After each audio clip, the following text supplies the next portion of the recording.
Cross. This is also called a Punnett square, so you probably are very familiar with this. So let's start off. We have a mom that's got the genotype capital A, and dad with the genotype capital A, lowercase a. So in this situation, the dominant trait or the dominant allele likes avocados, and the recessive allele does not like avocados. So then when we move our genotypes, we've got mom on the top and we got dad on the side. And then we do a normal Punnett square where you bring down one allele and bring over the next allele.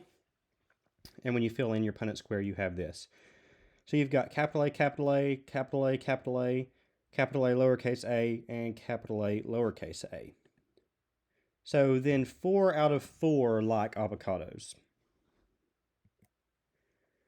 So now we have a scenario. It says mom is homozygous dominant for green eyes and dad is homozygous recessive for blue eyes.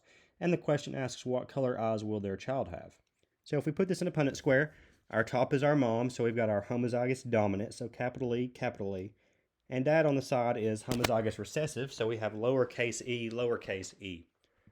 When we fill in our Punnett square, again we bring down and over, so capital E, lowercase e, capital E, lowercase e, capital E, lowercase e, capital E, lowercase e.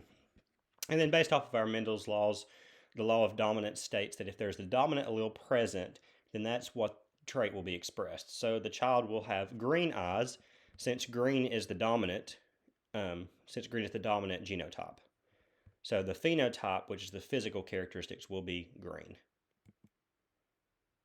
And finally, we have one more. What are the possible genotypes for their children? We have green eyes is dominant and blue eyes is recessive. So mom is heterozygous for green eyes and dad is heterozygous for also heterozygous for green eyes. So we still know that green is the dominant trait. So we have capital E, capital E. I know that this should be lowercase e, but remember we always put the capital letter first.